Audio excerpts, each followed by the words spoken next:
International court लिए चल रहे हैं चंद मिनटों में फैसला सब जज आ चुके हैं वहां पर Concernant des violations alléguées de la Convention de Vienne sur les relations consulaires en rapport avec la détention et le procès d'un ressortissant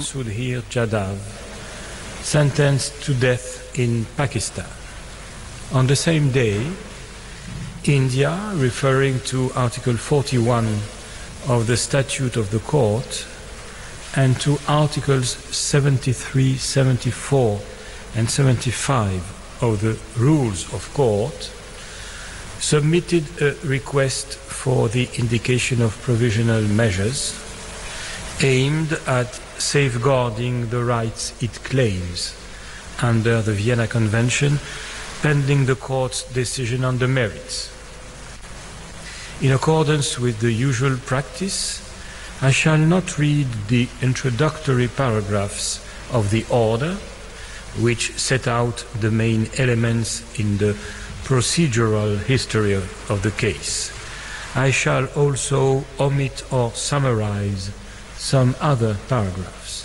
I shall accordingly begin the reading of the order at paragraph 13. The context in which the present case has been brought before the court can be summarized as follows. Mr. Jadav has been in the custody of Pakistani authorities since the 3rd of March 2016, although the circumstances of his arrest remain in dispute between the parties. India maintains that Mr. Jadav is an Indian national, which Pakistan recognized in various notes verbales. The applicant claims to have been informed of this arrest on the 25th of March 2016, when the Foreign Secretary of Pakistan raised the matter with the Indian High Commissioner in Pakistan. As of that date, India requested consular access to Mr. Jadav. India reiterated its request on numerous occasions to no avail. On the 23rd of January 2017, Pakistan sent a letter of request seeking India's assistance in the investigation process concerning Mr. Jadav and his alleged accomplices. On the 21st of March and the 10th of April 2017, Pakistan informed India that consular access to Mr. Jadav would be considered in the light of India's response to the said request for assistance. According to a press statement issued on the 14th of April 2017 by an advisor on foreign affairs to the Prime Minister of Pakistan, Mr. Jadav was sentenced to death on the 10th of April 2017 by a court-martial due to activities of espionage, sabotage and terrorism.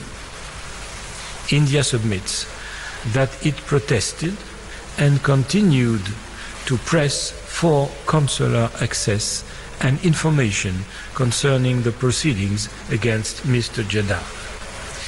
It appears that under Pakistani law, Mr. Jadav would have 40 days to lodge an appeal against his conviction and sentence, that is until 19th of May 2017. But it is not known whether he has done so. India states, however, that on the 26th of April 2017, Mr. Jadav's mother filed an appeal under Section 133B and a petition to the federal government of Pakistan under Section 131 of the Pakistan Army Act to 1952, both of which were handed over by the Indian High Commissioner to Pakistan's Foreign Secretary. Pakistani कानून के तहत जाधव जी को अपने 1952 के नियम के तहत तय सीमा के अंदर याचिका दाखिल करनी थी, जो कि तय वक्त पे नहीं की गई। By the applicant appear prima facie to afford a basis on which its jurisdiction could be founded, but need not satisfy itself in a definitive manner that it has jurisdiction as regards the merits of the case. In the present case, India seeks to found the jurisdiction of the court on Article 36, paragraph 1 of the Statute of the Court and on Article 1 of the optional protocol concerning the compulsory settlement of disputes, which accompanies the Vienna Convention. Bharat ने Vienna संधि की अनुच्छेद 36/1 के तहत ये मांग की थी कि अंतर्राष्ट्रीय अदालत के तहत कुलभूषण जाधव को राजनयिक मदद देने की उनकी मांग को स्वीकार किया जाए। Prima facie confers upon it jurisdiction to rule on the merits, अंतर्राष्ट्रीय अदालत ने enabling it, if the other necessary conditions are fulfilled, to प्राथमिक तौर पर सरसरी निगाह देखते हुए India and Pakistan पूरे मामले have been पर parties to the Vienna Convention since the ये तय किया है कि भारत और पाकिस्तान दोनों वियना संधि में हस्ताक्षर करने वाले देश हैं और 1959 में ये संधि दोनों देशों ने स्वीकार कर ली थी।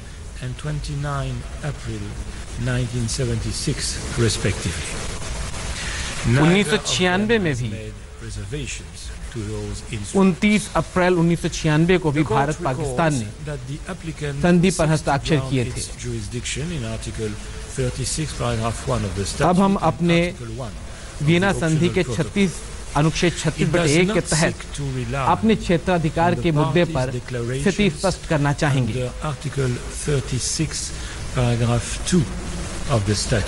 अनुच्छेद 36 के तहत दो हिस्से हैं। एक हिस्सा है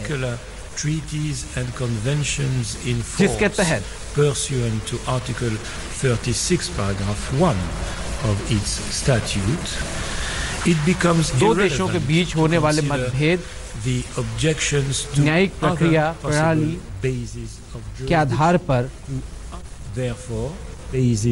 अंतर्राष्ट्रीय अदालत को क्षेत्राधिकार प्राप्त होता है। Any reservations contained in the declarations made by the parties under Article 36, paragraph 2 of the statute cannot impede the court's jurisdiction specially provided for in the optional protocol. अनुच्छेद 36/2 के तहत अंतर्राष्ट्रीय अदालत को कुछ मामलों में हस्तक्षेप की इजाजत नहीं दी जाती है। Article 1 of the optional protocol provides that the court has jurisdiction over, I quote, disputes arising out of the interpretation or application of the convention, Vienna Convention, end of quote.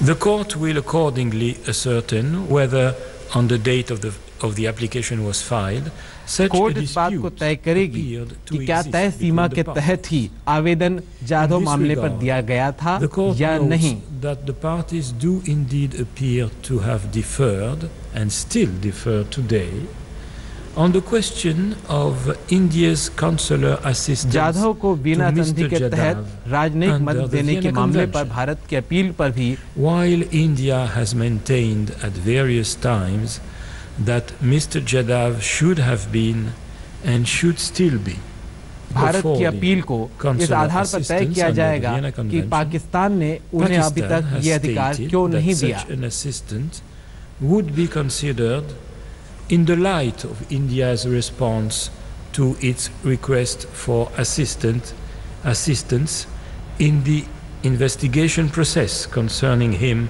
in Pakistan. These elements are sufficient at this stage to establish prima facie that on the date the application was filed, a dispute existed between the parties as to the question of consular assistance under the Vienna Convention with regard to the arrest, detention, trial and sentencing of Mr. Jadhav. Veena संधि के अनुच्छेद 36 के तहत कुलभूषण जाधव का मामला आता है या उनको देने वाली सजा का उसी अनुच्छेद के तहत आता है या नहीं आता है, ये भी हमें तय करना है। Jurisdiction ratione materiae on the basis of Article 1 of the optional protocol. In this regard, the court notes that the acts alleged by India are capable of falling within the scope of Article 36, paragraph 1. अंतर्राष्ट्रीय न्यायालय ने यह तय किया है कि भारत की मांग वीना संधि के तहत अनुच्छेद 36/1 के तहत सही है। Have access to its nationals in the custody of the receiving state, as well as the right of its nationals उसे अपने नागरिक को जो कि दूसरे देश के गिरफ्त में है राजनयिक मदद करने का अधिकार है। To provide the requisite consular notifications with regard to the arrest and detention of Mr. Jadhav, as well as the alleged failure to allow communication and provide access to him, Veena संधि के तहत कुलभूषण जाधव मामले में भारत को काउंसलर राजनयिक मदद देने का अधिकार देना चाहिए। In the view of the court, the elements court की नजर में sufficiently establish ये at this stage पर्याप्त सबूत है इस बात के कि दोनों गुटों के बीच, दोनों पार्टियों के बीच जो मतभेद है वो मतभेद वीना संधि के तहत आता है। Interpretation or application of Article 36, paragraph 1 thereof. The court also notes that the Vienna Convention does not contain Veena संधि में बात स्पष्ट तौर पर लिखी गई है कि दोनों देशों के बीच जो संधि में हस्ताक्षर करते हैं इस तरह के मतभेद उसी के तहत आते हैं। लेकिन पाकिस्तान का यह दावा कि मिस्टर जाधव एक जासूस है, ये अभी पूरी तरह से साबित नहीं हो पाया है। इसलिए फिलहाल प्राथमिक तौर पर हम अनुच्छेद 36/2 के तहत कुलभूषण जाधव को जासूस बताने वाली बात को तय नहीं कर सकते। That a 2008 bilateral agreement 2008 में भारत पाकिस्तान के बीच हुए द्विपक्षीय समझौते का इसमें जिक्र किया गया है, लेकिन 2008 में हुए द्विपक्षीय समझौते के and that the court therefore lacks Veena संधि के तहत लाकर देखना इस मामले में आर्टिकल 1 अनुच्छेद 36(1) के तहत the court does not सही नहीं माना जाए। At this stage of the proceedings whether Article 73 of the Vienna Convention would permit a bilateral agreement to limit the rights contained court अभी इस बात में तय करना, कोर्ट इस बारे में अभी अपना मन बनाना बाकी है, फैसला लेना बाकी है कि क्या अनुच्छेद 36 के तहत आने वाली शर्तें द्विपक्षीय संधियों से होने वाले समझौतों या उनके द्वारा होने वाले नियमों में के मातहत आएंगी या नहीं आएंगी। इसलिए फिलहाल that the 2008 agreement prevents it from exercising its jurisdiction under Article 1 of the optional protocol over disputes relating to the 2008 में पाकिस्तान और भारत के बीच हुए समझौते में Article 36 अनुच्छेद 36 को लाना सही नहीं होगा। That it has prima facie jurisdiction under Article 1 of the optional court का यह मानना है कि अनुच्छेद 36(1) के तहत हमें यह अधिकार है कि हम इस मामले में दोनों पार्टियों के बीच अपना फैसला सुना सकें। Whose protection is sought and the link between those rights and the provisional measures requested.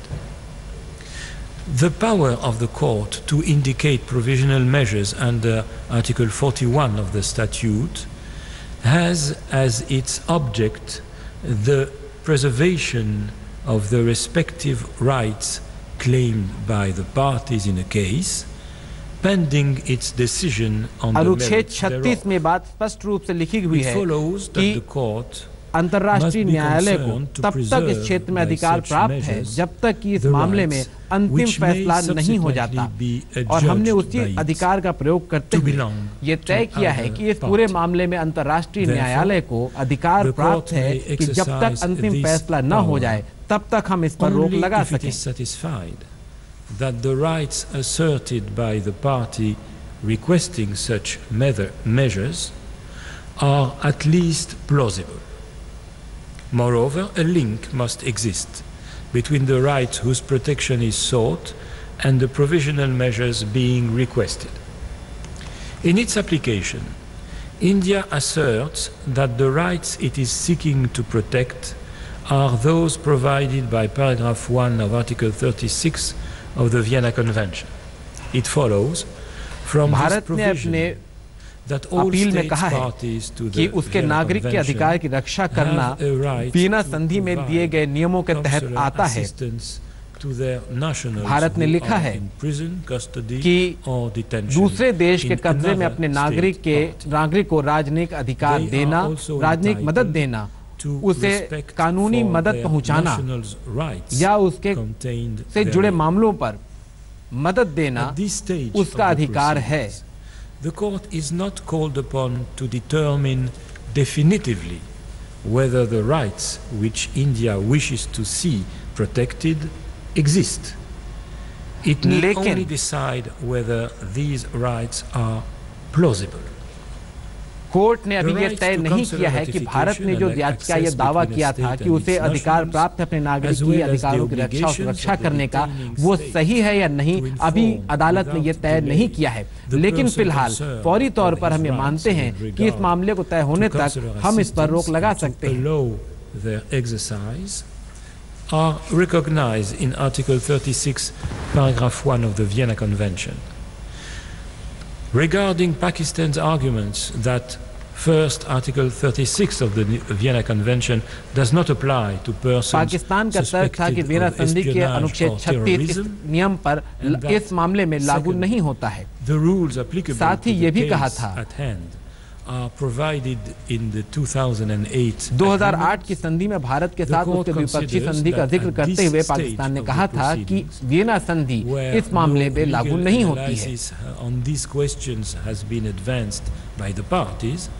These arguments do not provide a sufficient basis to exclude the plausibility of the rights claimed by India.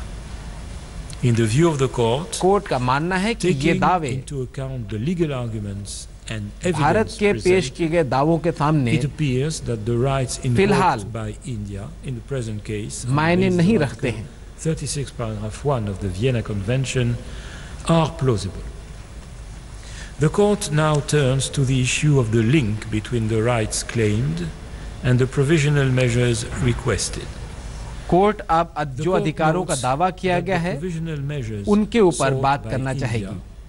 Consist in ensuring that the government of Pakistan will take no action that might prejudice its alleged rights. Court चाहती है, भारत ने कहा है, निवेदन किया है कि पाकिस्तान की सरकार ऐसा कोई कदम न उठाए जो कि किसी भी तरीके से इस पूरे मामले में दुर्भावना से ग्रस्त लगे, जब तक कि अंतर्राष्ट्रीय न्यायालय इस पर अपना अंतिम फैसला न सुना दे। Preserving the rights of India and of Mr. Jadhav under Article 36, paragraph 1 of the Vienna Convention, therefore, a link exists between इस बात की जरूरत है। The court, pursuant to Article 41 of its statute, has the power to indicate provisional measures when irreparable prejudice could be caused to the rights which are the subject of judicial proceedings.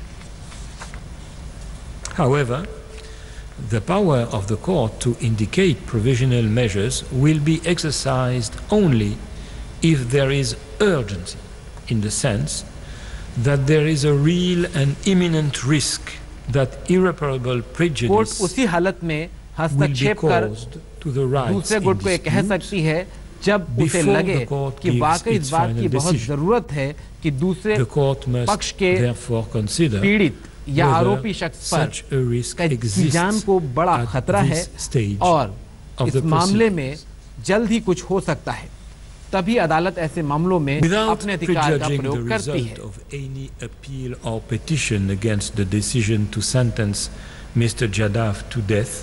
अब हम उस बारे में बात करना चाहेंगे as far as the risk of irreparable prejudice to the rights claimed by India is concerned, the mere fact that Mr. Jadhav is under such a sentence and might therefore be executed is sufficient to demonstrate the existence of such a risk.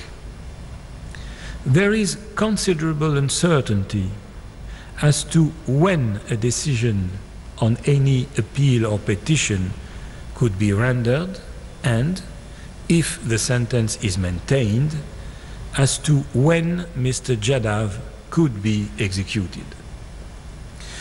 Pakistan has indicated that any execution of Mr. Jadhav would probably not take place before the end of August 2017. Bharat ने कहा है कि कभी भी mister Jadhav को मौत की सजा दी जा सकती है।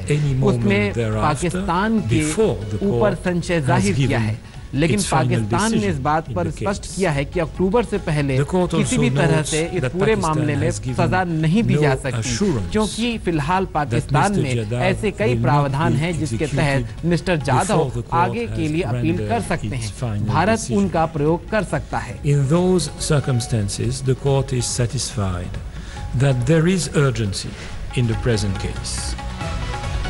The court adds, with respect to the criteria of irreparable prejudice and urgency, that the fact that Mr. Jadhav could eventually petition Pakistani authorities for clemency, or that the date of his execution has not yet been fixed, are not per se ऐसे में court का मानना है कि कुलभूषण जाधव को पाकिस्तान में मौजूद प्रक्रियाओं के तहत अपने आवेदन को वहां के आधिकारिक प्रणाली के तहत अपील में लगाना चाहिए। जो प्रक्रियाएं पाकिस्तान ने यहां अंतर्राष्ट्रीय अदालत के सामने पेश की हैं, to indicate provisional measures are met, and that certain measures must be indicated in order to protect the rights claimed by India pending its final decision. जब तक अंतर्राष्ट्रीय न्यायालय अपना अंतिम फैसला नहीं दे देती, उस हालत में भारत के दावे को अंतर्राष्ट्रीय न्यायालय शास्त्रीय तौर पर सही मानती है और पाकिस्तान से ये आग्रह करती है कि जब तक अंतर्राष्ट्रीय न्यायालय का अंतिम फैसला न आ जाए तब तक कुलभूषण जाधव को फांसी की सजा न दी जाए और किसी भी तरह से दुर्भावना से ग्रस्त कार्रवाई न की जाए। The court reaffirms that its orders on provisional measures under Article 41 of the statute have binding effect. Court ये स्पष्ट कर देना चाहती कि अनुच्छेद 41 के तहत हर हस्ताक्षर करने वाले सदस्य देश पर उसका आदेश लागू करना बाध्यता है। The question of the jurisdiction of the court to deal with the merits of the case, ये स्पष्ट है कि कोर्ट के क्षेत्राधिकार का मुद्दा अब नहीं है or to the merits themselves. It leaves unaffected the right of the governments of India and Pakistan to submit arguments in respect of those questions. For these reasons, the court first unanimously indicates the following provisional measures. Pakistan shall take all measures at its disposal to ensure that Mr. Jadhav is not executed राय रखी है pending the कि final Pakistan decision in तब these तक proceedings, फांसी की सजा पर अमल न दे जब तक अंतर्राष्ट्रीय न्यायालय अपना अंतिम फैसला न दे, और इस आदेश का पालन हुआ या नहीं इस बारे में अंतर्राष्ट्रीय न्यायालय को जानकारी मुहैया कराए।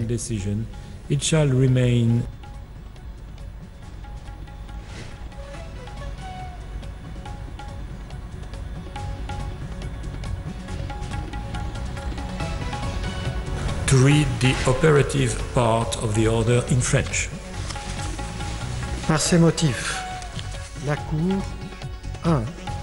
à l'unanimité, indique à titre provisoire les mesures conservatoires suivantes. Le Pakistan prendra toutes les mesures dont il dispose pour que M. Jadav ne soit pas exécuté tant que la décision définitive en la présente instance n'aura pas été rendue, et portera la connaissance de la Cour toutes les mesures qui auront été prises en application de la présente ordonnance.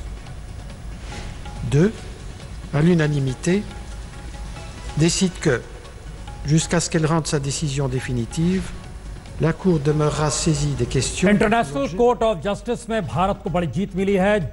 Kulbhushan Jadhav की फांसी पर अंतिम फैसला आने तक रोक लगा दी गई है और भारत के तर्कों पर सहमति जताते हुए वियना कन्वेंशन के तहत इंटरनेशनल कोर्ट ऑफ जस्टिस ने बहुत साफ तौर पर कहा है कि पाकिस्तान इस बात की पूरी तरीके से तस्दीक करे कि जब तक आखिरी फैसला अदालत नहीं देगी, अंतर्राष्ट्रीय कोर्ट नहीं देगा, तब तक जाधव को फांसी वहां नहीं दी जाएगी। इस बात की खुली तौर पर वकालत की गई कि जो काउंसलर एक्सेस नहीं दिया गया वो गलत था और एक काउंसलर एक्सेस दिया जाना चाहिए। तमाम लोग हमारे साथ बैठे हुए हैं, इन सबके बीच सबकी अपनी अपनी क्या इस पर प्रतिक्रिया है। मुनी साहब, ये भारत की जीत है जी। जो मुद्दे हमने कोर्ट के सामने रखे थे, कोर्ट ने सब माने हैं, लेकिन एक तरह से ये सब मानना प्रोविजनल है, फाइनल नहीं है अभी भी। और अदालत ने कहा है कि कुछ ऐसे मसले हैं जहाँ इन्वेस्टिगेशंस पूरे नहीं हुए हैं और हमारे पास पूरी तस्दीक से कोई बात नहीं रखी गई है, जिसको हम सुनेंगे। और भारत और पाकिस्तान दोनों को हक है कि वो उन मामलों को हमारे सामने रखने की कोशिश करे। तो सबसे अहमियत जो अदालत ने दी है वो आर्टिकल 36 को दी है, जिसमें वियना कन्वेंशन को लागू करने के लिए कोर्ट का जुरिस्डिक्शन भी है, भारत को एक्सेस भी देना चाहिए और एग्जीक्यूशन नहीं होगा। ये तीन बड़े मुद्दे हैं जो साफ किए हैं अदालत ने, और मैं समझता हूँ तीनों में एक तरह से जो भारत का पक्ष है उसको सकारात्मक ढंग से माना गया है। शिवशंकर मुखर्जी साहब, बिल्कुल सही। देखिए, बहुत ही क्लियरली इंटरनेशनल कोर्ट ने इन तीनों मुद्दों पे जो मुनी साहब ने कहा अपना डिसीजन दिया और उसके कारण भी बताया। नंबर 1, पाकिस्तान का जो कहना था कि कोर्ट का जुरिस्डिक्शन नहीं है क्योंकि वियना प्रोटोकॉल लागू नहीं होता, क्योंकि एक बायलैटरल एग्रीमेंट है जिसके वजह से हमने कोर्ट ने बिल्कुल साफ तरीके से और इस तरीके से, मतलब मेरे ख्याल कोई उसको अपोज नहीं कर सकता, अपने जजमेंट में कहा है कि बेसिकली ये कहा है कि वियना प्रोटोकॉल को डाइल्यूट और एब्रिज नहीं किया जा सकता। आपने जो बायलैटरल एग्रीमेंट का जिक्र किया है उसके वजह से वियना प्रोटोकॉल डाइल्यूट नहीं हुआ है, तो वो बिल्कुल लागू है। कोई टाइम बाउंड नहीं है मेजर जनरल। ये दोनों चीजें हैं, टाइम बाउंड तो नहीं है लेकिन एक तरह से एक्शन बाउंड है कि जब तक पूरा नतीजा कोर्ट में नहीं होगा, पूरा कंप्लीशन नहीं होगा कोर्ट के प्रोसीडिंग्स, तब तक एग्जीक्यूशन नहीं कर सकते। तब तक ये तो यानी कि एक एक्शन पे रोक लगा दी गई है कि कोर्ट ने साफ कहा कि अगस्त का एक तारीख दिया है पाकिस्तान में कि तब तक एग्जीक्यूशन नहीं होगा। इसका माने तो यह है कि अगस्त के बाद कभी भी हो सकता है, चाहे कोर्ट का डिसीजन, फाइनल डिसीजन आया हो ना या ना आया हो। तो कोर्ट ने क्लियरली कह दिया held that the issues of jurisdiction and merits and all that will be decided later, but it is very, very clear that the Indian stand is victorious, and I must congratulate the persons concerned, including the Ministry of External Affairs, on the steps they have taken. And let us now hope that the next step, which is the final push or the final step, which will happen sometime in August, that also comes India's way, and that's the time we can see that Mr. Jadhav can come back home. Sir, all the arguments raised by Pakistan have been a little bit. Let's talk about a little. Is it binding on Pakistan? Little bit about how much does it indict Pakistan's position? No, it is obvious that the whole world and the international community, at least of jurists, have reacted in one voice, and that voice is against the stand taken by Pakistan. So the whole world now knows that there was no trial, the entire thing was a charade, and this military trial and a trial in camera was really nothing, and the whole bogus stand put forth by Pakistan has been completely blown by this decision. Majid Menon साहब, एक लिहाज से international court of justice ने पाकिस्तान के पूरे trial को न सिर्फ खारिज किया बल्कि उस पूरी स्टाइल शीट को जो कहीं फिट बैठती नहीं है उस लहजे में यह फैसला दिया है। इस पर क्या राय है? That yes, Vienna Convention applies both the अच्छा, वो किसी से बात कर रहे हैं। मेहता साहब, यही महत्वपूर्ण बात है कि पाकिस्तान का पूरा ट्रायल जिस बात का जिक्र हो रहा था कि कंगारू केस की तरह पूरा लिया जा रहा है, कोर्ट की तरह, पाकिस्तान अब इसके बाद क्या करेगा? उसके पास कोई ऑप्शन नहीं है या कुछ करने का ऑप्शन है? अब उसके पास ऑप्शन यही है कि 31 अगस्त, एंड ऑफ अगस्त के बाद वो इसका जो स्टे है जो अभी कोर्ट ने दिया है उसको उसके विरुद्ध कार्रवाई कर सकता है, क्योंकि उन्होंने कोर्ट की डिसीजन को नहीं माना है।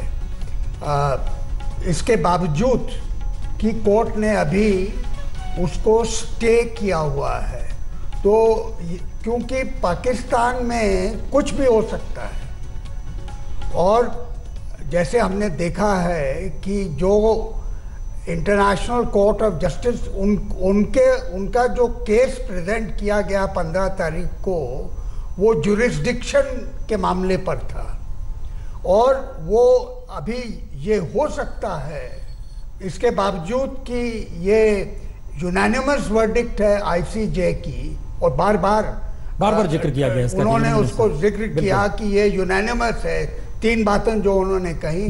मैं समझता हूं कि पाकिस्तान अगस्त के बाद कि अगस्त के पहले कुछ कहा नहीं जा सकता पाकिस्तान के अंदर, क्योंकि यह मिलिट्री कोर्ट का फैसला है। हम इस पे आ रहे हैं, क्योंकि मजिद साहब हमारे साथ थोड़ी देर के जुड़े हैं। मजिद मेनन साहब, टेररिज्म से जोड़ा गया जाधव की गिरफ्तारी को वहां पर उसी लिहाज से वहां पर मिलिट्री कोर्ट में पूरी बहस कराई गई, जो सामने आया वो बहस हुई या नहीं हुई अलग मसला है, लेकिन जब इंटरनेशनल कोर्ट ऑफ जस्टिस इस बात का जिक्र कर रहा है कि अब आपको फांसी की सजा रोकनी ही नहीं है बल्कि काउंसलर एक्सेस भी देना है और एक पूरी प्रक्रिया, इसका मतलब यह है कि क्या पाकिस्तान जिस लहजे में टेररिज्म को लेकर जिक्र करता है वो पूरा फेक है? ये बात भी उभरती है इससे।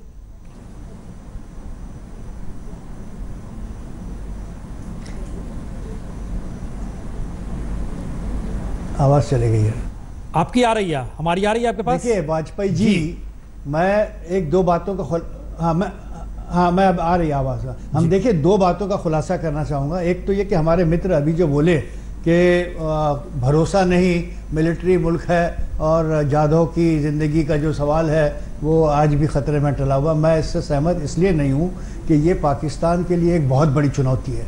अगर पाकिस्तान को इस विश्व में कहीं कोई मुकाम बनाकर रहना है तो उसे जाधव की पूरी सुरक्षा करनी होगी, क्योंकि दुनिया की सबसे बड़ी अदालत ने उसके हैंगिंग को रोकने के आदेश दिए हैं। अगर ऐसी सूरत में जाधव को कुछ हो जाता है तो मैं समझता हूं कि पाकिस्तान विश्व में कहीं मुंह दिखाने के लायक नहीं रहेगा। तो ये उनकी सिक्योरिटी का एक बहुत बड़ा टेस्ट है, चाहे वहाँ कितना भी लॉलेसनेस हो, चाहे वहाँ कितने भी आतंकवाद हो, उनको जाधव को संभालना सारे विश्व को जवाब देने की उसकी जिम्मेदारी बन गई है, पहली बात। दूसरी बात, इस छोटे से फैसले में जो हमने अभी सुना, आधा घंटा लाइव जो चल रहा था, उसमें अदालत ने कुछ ऐसे इंडिकेशंस दे दिए हैं, हालांकि फाइनल जजमेंट अब आना है, उसमें कुछ इंडिकेशन दे दिए हैं, अपना माइंड एक्सपोज कर चुके हैं। वो 11 जजेस पर मुश्तमिल ये जो बेंच है, इसने ये बात कही कि पहली बात ज्यूरिसडिक्शन की जो थी वो नहीं रही, ज्यूरिसडिक्शन का मामला तय हो चुका है। दोनों ही देश यानी petitioner as well as respondent, India and Pakistan, दोनों ही देश वियना कन्वेंशन के लिए बाइंडिंग है। उनसे कोई उस तरह से उससे बचने का रास्ता नहीं है। वियना कन्वेंशन के जो प्रोविजंस हैं वो दोनों ही मुल्कों पर पूरी तौर पर हावी है और वो उनको मानना आवश्यक है। अब रहा सवाल, जब वियना कन्वेंशन के जो आर्टिकल्स हैं कि उसमें consular access is a must, consular access has to be provided, तो अब ये बात इससे आगे बढ़ती है। तो भारत को काउंसिलर एक्सेस नहीं दिया गया है और वो उसे मिलना चाहिए था, ये भी जजमेंट में कहा गया है। तो भारत के लिए ये एक बहुत बड़ी उपलब्धि है। मैं समझता हूँ कि हमने इस मुकदमे को 75% जीत लिया है और अब जब अगस्त तक के कुलभूषण को कोई छुएगा नहीं, जहाँ तक मेरा विश्वास है। और ये पाकिस्तान सरकार, पाकिस्तान प्रधानमंत्री, पाकिस्तान आर्मी चीफ, इन सब की जिम्मेदारी बनती है, अगर उन्हें इस विश्व में रहना है कहीं एक किसी मुल्क के तहत, तो उनको कुलभूषण को पूरी सुरक्षा देने की आवश्यकता है, क्योंकि वो वरना जवाब नहीं दे पाएंगे। आईसीजे में मैटर सब जुडिस है अभी, तो इसलिए मुझे नहीं लगता कि जाधव की जिंदगी को कोई खतरा है। Jadhav will be kept in total security और उसके बाद में अगस्त हम में जरा एक मिनट हम जरा कुछ रिएक्शंस आ रहे हैं अलग अलग। किशन जाधव के ये दोस्त हैं जो इस बात का जिक्र ये मुंबई से आप सुन रहे थे, वो कह रहे थे एसडी मुनीर साहब, दो चीजें निकल कर आ रही हैं। एक, जो पूरा टेररिज्म से कुलभूषण जाधव को जोड़कर देखा गया, क्या इस फैसले के बाद पाकिस्तान कटघरे में है? दूसरा, जिस बात का जिक्र हो रहा है कि इंटरनेशनल कोर्ट ऑफ जस्टिस मौजूदा वक्त में ठीक है, लेकिन हमने लगभग 166वां केस है ये, उसकी पूरी लिस्ट हम देख रहे थे, उसमें हमने ज़्यादातर केसेस में देखा है कि फैसला दिया गया लेकिन आखिर में वो यूनाइटेड नेशन में गया और यूनाइटेड नेशन में जिनके पास वीटो है उन्होंने वीटो किया उनसे जुड़े केसेस में। टेररिज्म को लेकर चाइना पाकिस्तान के साथ भारत के मद्देनजर हमेशा खड़ा हुआ, यूनाइटेड नेशन तक में नजर आया है। मेरे ख्याल से अशोक मेहता जी के दिमाग में ये चीज़ें चल रही होंगी। क्या इस स्थिति में ये केस जा सकता है? देखिए, दो बातों की तरफ आपका ध्यान खींचना चाहता हूँ। पहली बात तो ये प्रोविजनल डिसीजन है जी, इसीलिए ये बात सही है कि अदालत ने ये कहा है कि हमारा ज्यूरिसडिक्शन है, ये इनडिस्प्यूटेड है, लेकिन ये नहीं कहा है कि भारत को तुरंत एक्सेस दिया जाए। उन्होंने कहा भारत का स्टैंड लेजिटिमेट है और जो पाकिस्तान कहता है कि कंडीशनल एक्सेस देना चाहिए वो ठीक नहीं है। ये बात सही कहे, इन प्रिंसिपल जो हिंदुस्तान की पोजीशन है उसको अपहोल्ड की गई है, लेकिन फैसला नहीं है कि आप अभी की तुरंत उनको एक्सेस दीजिए। तीसरा फैसला है कि आप एग्जीक्यूशन मत कीजिए, ये फर्म है, ये है, एग्जीक्यूशन मत कीजिए, ये फर्म है, हमारा ज्यूरिसडिक्शन है, ये फर्म है। एक्सेस दीजिए अभी की अभी, ये नहीं है साफ उसमें, ये बात हमको समझनी चाहिए। और इसीलिए मैं ये कहता हूं कि जो जनरल मेहता ने बात कही अंदर की राजनीति में, वो एक्सेस इसलिए नहीं देंगे और यहाँ पाकिस्तान बच के निकलेगा। एक्सेस इसलिए नहीं देंगे कि जहाँ एक्सेस देंगे कुलभूषण जाधव को, वो कुलभूषण जाधव अपनी बात बताएंगे कि कैसे इन्होंने मुझे प्रताड़ित किया, कैसे पकड़ के लाए, कैसे कन्फेशन करवाया, क्या क्या उसके साथ हुआ, जो अभी किसी को पता नहीं है। और जैसे वो बातें निकलेंगी तो पाकिस्तान पूरी तरह से एक्सपोज होता है, तो वो कोई ऐसी सूरत पैदा नहीं करेंगे जिससे कि उनकी कमजोरियां निकल कर बाहर आए। इसलिए मैं समझता हूं ये मामला अभी चलेगा आगे, अभी ये शुरू हुआ है, अभी शुरू हुआ है और चलेगा आगे। हो सकता है कि पाकिस्तान कोई ऐसी सूरत जरूर निकाले जिसमें वो उनसे एप्लीकेशन कुलभूषण जाधव की सुप्रीम कोर्ट तक पहुंचा दे, या उसके बाद में मर्सी पिटीशन की बात बाद में आएगी, लेकिन ऐसा कुछ सिलसिला करके कि वो अदालत की अवहेलना भी नहीं कर रहा है, मान भी रहा है और पूरी तरह से। उज्जवल निगम जी, जो स्थिति बनी, जो फैसला आया, भारत की बड़ी जीत है। जी जल्दी आई। जी हमारी आवाज आ रही है आपके पास ना? निगम साहब आवाज आ रही है? हाँ, आपकी आवाज पूरी तरह से आ रही है जी। मैं ये पूरी, हाँ बोले। हाँ, आवाज आपकी आ रही है मुझे। ये पूरी भारत की जीत हुई है और इतना ही नहीं तो पाकिस्तान को इस बात से भी फटकारा है कि पाकिस्तान जो बार बार में शोर मचा रहा था कि भारतीय इंडियन स्पाई हैं और इंडियन स्पाई होने के कारण हमें 2008 के एग्रीमेंट के मुताबिक हम काउंसलर एक्सेस नहीं दे सकते और आईसीजे को जुरिडिक्शन नहीं है। ये आईसीजे ने बात पूरी ठुकरा कर ये पूरी तरह से बात बता दी है कि 2008 का एग्रीमेंट किसी भी तरह पर किसी को रोक नहीं लगाता है और इसलिए उनको जुरिडिक्शन है। दूसरी अहम बात जो है कि आर्टिकल 41 के मुताबिक काउंसलर एक्सेस देना जरूरी है और इतना ही नहीं तो आईसीजे ने पाकिस्तान को यह भी हिदायत दी है कि यह ऑर्डर मैंडेटरी है, इसका स्ट्रिक्टली कंप्लायंस होना चाहिए। और आईसीजे ने पाकिस्तान के वकील ने जो दलील पेश की थी कि हम उनको 45 दिन अभी तक फांसी के लिए, इस बात का कॉग्निजेंस आईसीजे ने लिया और आईसीजे ने कहा कि अगर पाकिस्तान यह कहता है 42 दिन के बाद है तो इसका मतलब है 42 दिन के बाद 42 डेज के बाद कभी भी पाकिस्तान कुलभूषण जाधव को फांसी दे सकता है। और इसलिए इर्रिपेरेबल प्रिजुडिस एंड इंजुरी भारत को और कुलभूषण जाधव को हो सकती है, इसलिए उन्होंने फांसी को सजा को रोक लगाई है और ये रोक जब तक चालू रहेगी जब तक अंतर्राष्ट्रीय न्यायालय अंतिम फैसला इसके बारे में नहीं है। एक अहम बात आज अंतर्राष्ट्रीय न्यायालय ने कही है, जो कही है कि वो मेरिट पे विचार करेगी, क्योंकि ये पाकिस्तान का ये कहना था कि वो इंडियन स्पा है, हमारा कहना था वो इंडियन स्पा नहीं है। और इसीलिए आईसीजे ने कहा कि इसके दोनों बड़े महत्व डिस्प्यूट है और ये डिस्प्यूट में किसमें सत्य है किसमें असत्य है ये जानने की कोशिश ICJ basis on the material ये करने वाला है। इसकी भी हिदायत आईसीजे ने दिया है। अभी हमें यह देखना है कि पाकिस्तान का ढोंग तो पूरा तरह से खुल गया है, लेकिन अभी यह देखना है कि पाकिस्तान इस तरह से ऑर्डर को मानता है क्या नकारता है। कि अगर नकारता है तो हमें यूनाइटेड नेशन सिक्योरिटी काउंसिल के माध्यम के द्वारा हमें उन पर स्ट्रिक्ट सैंक्शन लाना होगा, जिसकी एनफोर्समेंट आईसीजे के ऑर्डर के यूनाइटेड नेशन सिक्योरिटी काउंसिल के द्वारा करनी होगी। अगर पाकिस्तान की तरफ से किसी राष्ट्र ने उनके बाजू साइड से वेटो इस्तेमाल किया तो मुझे लगता है कि पाकिस्तान एक आइसोलेटेड कंट्री, पाकिस्तान बनाना कंट्री, वहां से खिलवाड़ की जाती है, किसी भी आदमी को फांसी चढ़ा सकती है। यह बात पूरी तरह से दुनिया के साथ मुझे लगता है कि पाकिस्तान को यह बात अभी जरूर मानना पड़ेगा और मैं मानता हूं ये हमारे भारत की और हमारे जो लीगल एडवाइजर्स हैं उनकी पूरी तरह से ये जीत हो गई है। और इसलिए आज मैं सबको अपनी भारतीय जनता पूरी तरह से एक अनोखा पायंडा पूरी कानून की मिसाल में पड़ गया है। निकम साहब, जाने से पहले एक सवाल का जवाब और दीजिए। आपको यह क्यों लग रहा है कि पाकिस्तान नहीं मान सकता है और आपको यह क्यों लग रहा है कि अगर चीन वीटो देकर उसके साथ यूनाइटेड नेशन में खड़ा हो जाएगा तो वो अलग थलग पड़ जाएगा? देखिए, पाकिस्तान की अब तक जो नटखट चाल मैंने देखी है, करीबन मैंने पाकिस्तान का बहुत नजदीक से अजमल कसाब की ट्रायल से इस्लामाबाद में भी जाके आया है, उसके बाद से मुझे पूरा विश्वास है कि पाकिस्तान इसमें भी कुछ गड़बड़ कर सकता है। इसलिए हमने बहुत होशियार रहना चाहिए। हमने हमारे डिप्लोमेटिक चैनल्स खोल के सभी जो 5 परमानेंट कंट्रीज है यूनाइटेड नेशन सिक्योरिटी, उनको पूरी तरह से बताना चाहिए कि हमारी केस क्या है, पाकिस्तान कैसे झूठा पड़ा है, पाकिस्तान ने क्या क्या झूठे दावे आईसीजे के सामने किए और आईसीजे ने इसको कैसे नकारा है।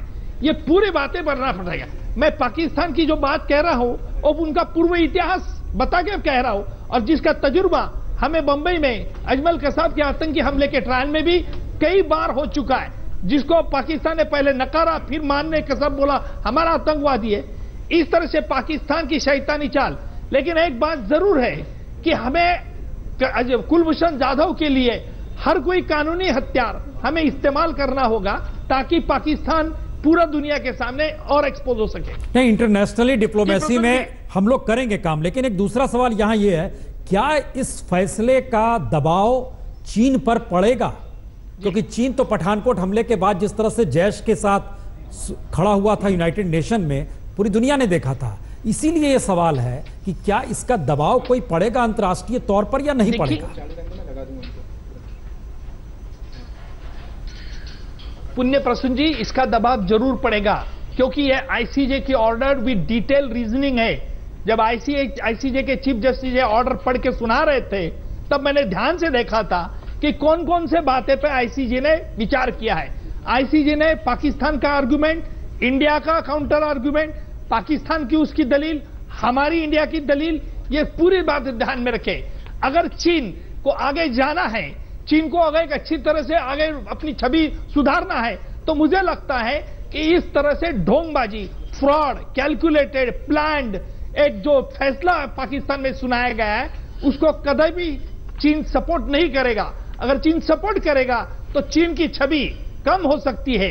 अब अमेरिका, रशिया, फ्रांस, ब्रिटेन, इनको भी हमें समझाना होगा कि किस हालात में पाकिस्तान ने कुलभूषण जाधव, एक इंडियन सिविलियन को मारने की कोशिश की है, और इसलिए हमें बहुत चौकस रह के और चीन को ये बताना होगा। इसके लिए हमारे डिप्लोमेटिक पॉलिसी काम आ सकती है। नहीं तो क्या ये माना जाए कि आने वाले वक्त में, चूंकि कोई टाइम बॉन्ड नहीं तय किया गया है, ना तो काउंसलर एक्सेस के लिए कोई टाइम तय किया गया है, ना ही इस बात को तय किया गया है कि आखिरी फैसला कब तक आएगा, इस पूरे पीरियड में क्या कुलभूषण जाधव भारत पाकिस्तान के संबंधों के मद्देनजर एक बार्गेनिंग पॉइंट पाकिस्तान के पास रहेगा?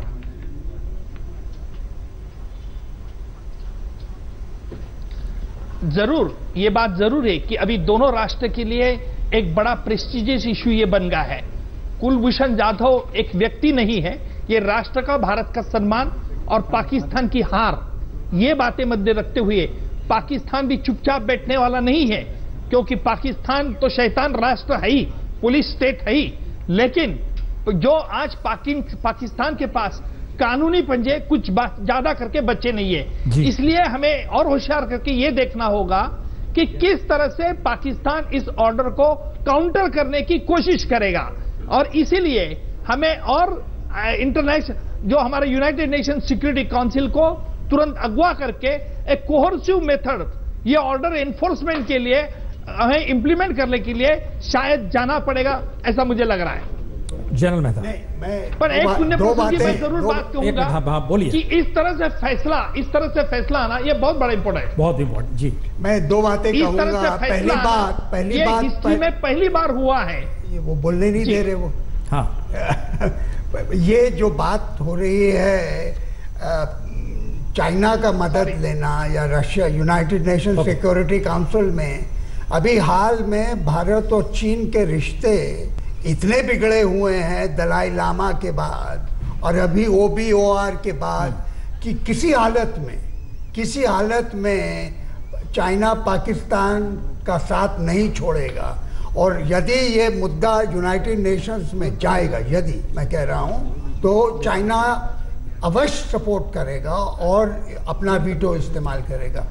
दूसरी बात मैं ये कहना चाहूँगा कि जो अभी प्रोविजनल वर्डिक्ट दिया गया है, जो फाइनल वर्डिक्ट है, फाइनल वर्डिक्ट एंड ऑफ अगस्त के पहले तो आएगा ही आएगा, क्योंकि जो अपील का टाइम है, उन्होंने कहा है कम से कम, हाँ, जो फांसी की सजा भी उन्होंने तय की अगस्त तक, उन्होंने कहा था 150। तो जो फाइनल वर्डिक्ट आना है, वो फाइनल वर्डिक्ट उस तारीख से पहले तो आना ही चाहिए, या आना जरूरी है।